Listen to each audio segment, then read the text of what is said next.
unexplained story that begins where all your imagination ends. All right, today we're going to unpack a modern ballad that tells this really powerful story about secrets, power, and a different kind of justice. It's a really short poem, but trust me, it is packed with meaning. So let's just dive right in. So the poem kicks off with this really beautiful, almost serene imagery. A quiet golden land, a river bending like a trembling hand. It immediately paints this picture of peace and tranquility. But as you're about to see, this peaceful setting is really just the stage for a much, much darker drama. And that right there, that's the central question we're tackling today. The poem uses this beautiful, peaceful scene to basically ask us, hey, what really happens when immense power just operates in the shadows? What kind of story is being hidden just beneath this beautiful surface? All right, section 1. Our story kicks off with a construction project. But listen, this is no ordinary building.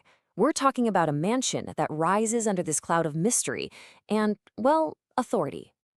So the first clue we get about the sheer scale of this operation, it's the land itself.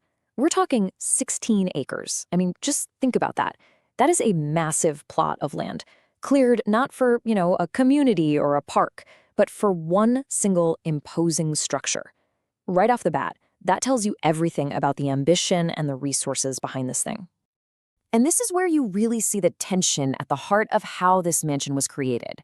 On one side, you've got the people's labor, the regular folks, the workers doing all the hard physical work.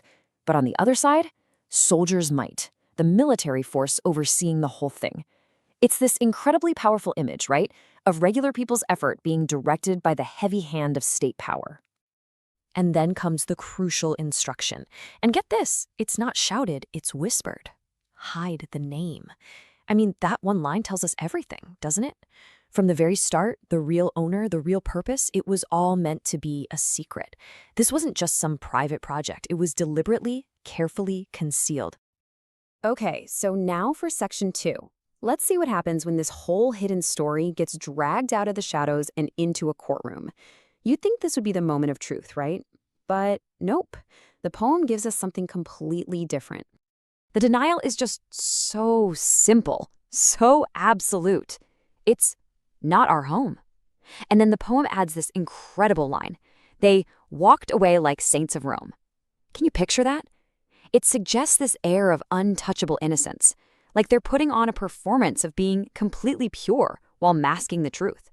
It's just a bold, clean cut of all responsibility. This might be the most chilling line in the entire poem. Just 3 words. It's not about some complex legal argument or a fancy verdict. It's a smile.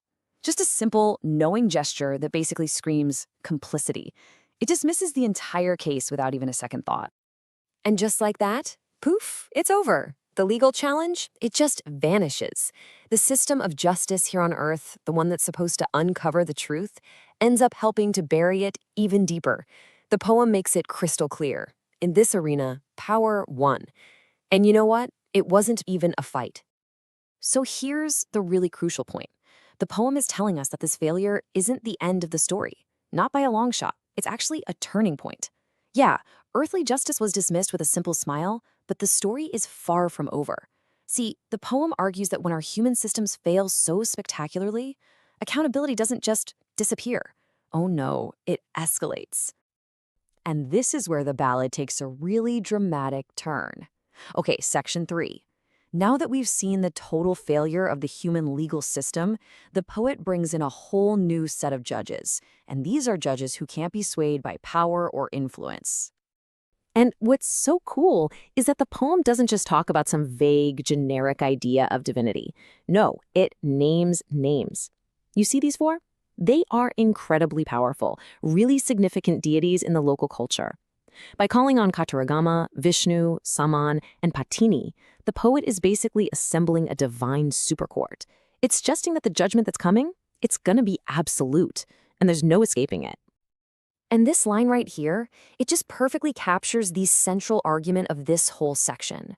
Human systems, they're flawed. People, they can be tricked, they can be deceived. But this higher power, it sees everything.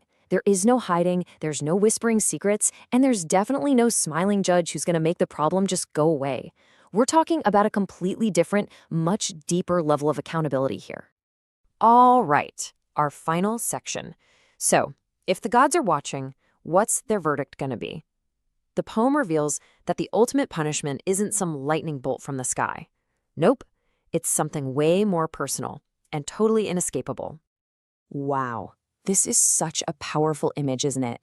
The poem suggests that the suffering of the powerless people, it doesn't just disappear into thin air. It literally transforms into this active, haunting force. The curse beneath their bed, think about that. It's not some external spell. It's a deeply personal, intimate torment. It's the weight of your own conscience, the memory of injustice that follows you into your most private spaces, even into your dreams. It's basically a punishment you give to yourself every single night. And this comparison really gets to the heart of the poem's entire message. Gold may shine. That's the mansion, the wealth, the power. It's the visible, glittering prize you can buy and show off. But guilt will stay. That's the invisible, permanent stain. It's the one thing that you can't wash away, you can't hide. So the poem is basically asking, which one of those truly defines a life? The temporary, flashy asset, or the eternal, internal debt? So, when you pull it all together, what is the final, lasting judgment in this story? Well, the poem seems to suggest that real justice isn't always something that's handed down in a courtroom. Sometimes it's delivered through memory, through our own conscience, through the sheer weight of our actions. In a way, the ballad itself becomes a kind of public memory, making sure the story is never forgotten, even when a court case gets tossed out. And the whole poem ends on this final, really profound line. Every clay. What does that mean? It suggests every single person, every action, every shovel of dirt that was moved to build that mansion. It leaves us with this haunting idea that, in the end, nothing is ever truly lost or forgotten. There's always a record, there's always a memory, and eventually, there is a final accounting.